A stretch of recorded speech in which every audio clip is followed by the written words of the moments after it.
Alexandre Lemaire et Omblin Roche sur Europe 1. On se bouscule dans les magasins à 3 jours du réveillon de Noël pour ces fêtes de fin d'année. Un tiers des Français favorisent les commerces indépendants.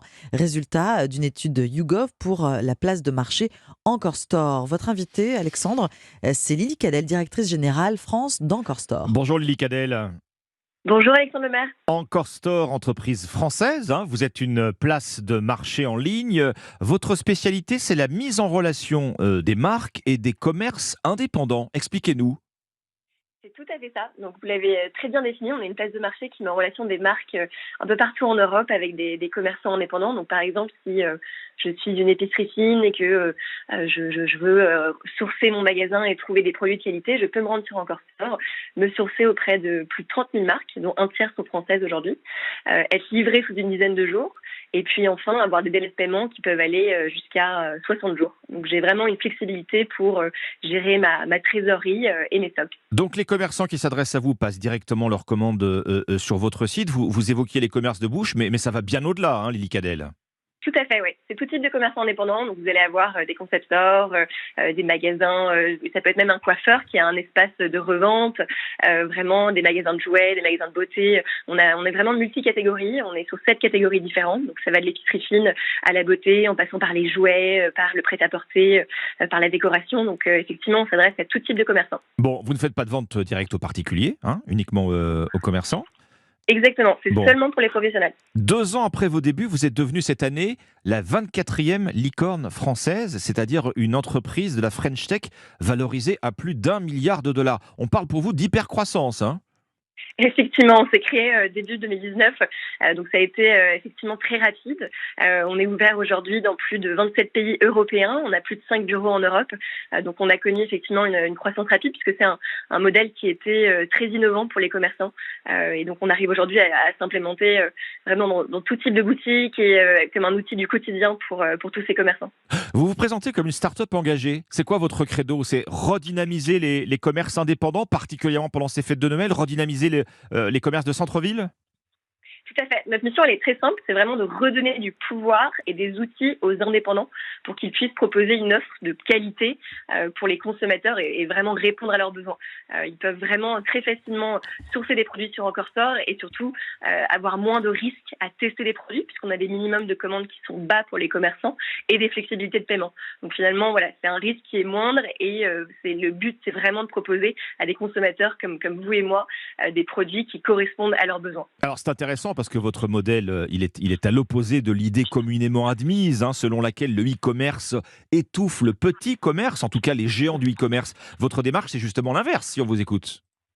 Alors effectivement, nous, on veut vraiment pas que nos centres-villes soient remplis de dark stores en tout genre. On veut vraiment aller redonner du pouvoir et de la vie à nos centres-villes.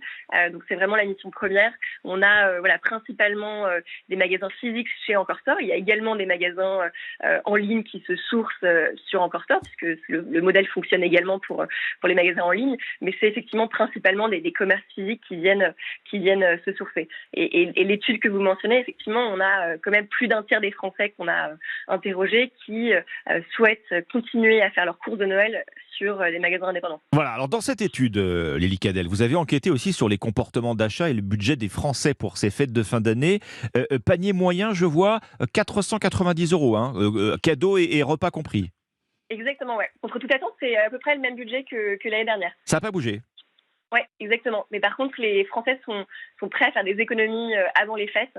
Il y en a 58% qui se disaient prêts à réduire les sorties et les dépenses récréatives en amont des fêtes pour justement pouvoir proposer un budget qui soit similaire à l'an dernier. Ça veut dire quoi ? Ça veut dire qu'on fait des économies avant et après, mais en revanche, on ne fait pas l'impasse sur Noël. Exactement, ouais. Noël reste vraiment un moment sacré de consommation chez les Français. En tout cas, c'est ce que notre étude a démontré. Ouais, le repas du réveillon en particulier doit rester intouchable. C'est ce qui ressort aussi de votre enquête. Effectivement, oui, c'est ça. C'est un moment qui est important et par contre, évidemment, le critère d'achat restera le prix pour 36% des Français qu'on a interrogés. Donc, ils vont aller chercher des produits où le prix est important, mais par contre, sans réduire la qualité, il y a vraiment un aspect important à aller avoir une consommation qui soit plus responsable et plus locale également. C'est des éléments qui sont sortis dans notre enquête. Alors je voyais 490 euros panier moyen pour les Français pour leur budget de Noël, mais vous avez pris la loupe, vous êtes allé regarder presque région par région, et ce qui ressort, c'est des disparités assez importantes d'une région à l'autre dans le budget de Noël. Est-ce que vous avez une explication? Je vois 506 euros dans le nord-ouest à Paris, en région parisienne, beaucoup plus que dans le sud-est par exemple. Effectivement, c'est des choses qu'on a vues. Donc, par exemple, les Bretons sont plus enclins dans notre enquête à dépenser davantage pour des produits locaux. Oui. On le voit également sur Encore Store. On voit que on a des filtres de recherche qui permettent aux commerçants d'aller chercher des produits locaux. Et on voit effectivement qu'il y a certaines régions qui sont parfois plus demandées que d'autres. Je pense que ça correspond vraiment à une tendance de fond du consommateur à consommer du Made in France, du local. On voit, il y a eu le salon Made in France en novembre dernier avec plus de 100 000 visiteurs. Je pense que c'est vraiment une tendance de fond qui vient se confirmer chez nous, sur Encore Store, et également dans cette enquête. Bon, le prix des cadeaux, argument numéro un chez les Français. Vous travaillez avec les commerçants indépendants. La moitié de ceux que vous avez interrogés dans votre enquête, justement, déclarent miser sur les petits prix pour leur boutique. C'est quand même difficile pour un petit commerce de rivaliser avec les gros en termes de promo. Tout à fait, effectivement, sur les commerçants qu'on a interrogés chez Encore Store, il y en a 60% qui sont vraiment prêts à limiter leur stock et faire du réassort de dernière minute pour pas s'exposer financièrement. Et c'est là où le modèle Encore Store est intéressant, c'est que ils peuvent commander en plus petite quantité et de manière plus réactive, et du coup avoir un impact sur leur marge qui soit moins important. Vous êtes aussi intéressé au choix de consommation des jeunes adultes, les 18-34 ans.